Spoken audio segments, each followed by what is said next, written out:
Okay, let's pick up where we left off from the last one. Now we're going to talk about using the Marquee tool. So I'm going to go ahead and go down to my zoom, and I'm going to zoom out. And I'm going to move it so that we can see everything a little bit more clearly. And so there's some different tools that you can use under the Marquee name. And so if you go over to your tools and you hover over the thing that's kind of got a dashed line, and you click and hold, you'll see that there's some different marquee tools. Currently I had the elliptical marquee tool chosen, but by default probably you'll have the rectangular marquee selected. So if you want to, it's very easy to experiment with this. If you click and drag, except now I can't click and drag, but you see every time I move a click or something, it gives me this one single size. That's because in my options I have a fixed size set. So if you go up to where it says fixed size and go back to normal, you'll be able to click and drag. Yours probably started off as normal. Somehow mine was set to fixed size. Maybe I was using it before. And that's something important to remember, is that the last time you use a tool and you leave a tool setting a certain way, as long as you're still in that workspace, Photoshop is likely to remember the way that the tool was used the very last time you used it.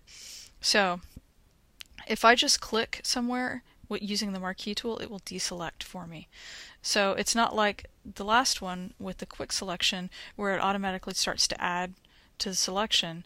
This one will just deselect. If you make a selection, there I just clicked and dragged with the normal style, and if I just click somewhere else or I start to make a new selection, it will deselect my former selection.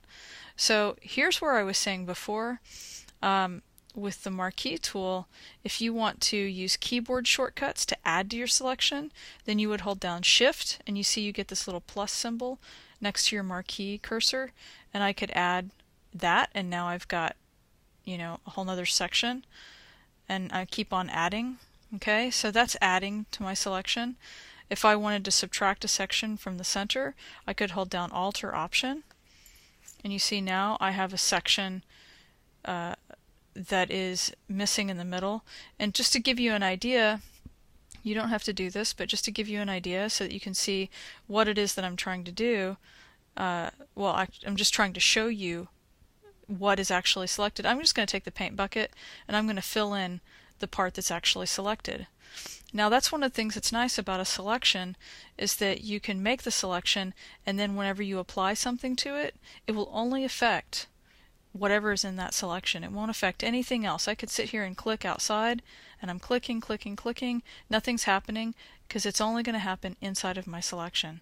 Now this is not really what I intended to do. I was just doing a demonstration to give you an idea. So I'm going to go ahead and I'm going to jump back in my history, and now I can just deselect. Okay, if you need to stop and rewind to review what I just showed you, in case you were doing the same thing and now you're a little bit behind, then go ahead and stop this and rewind it and watch it again.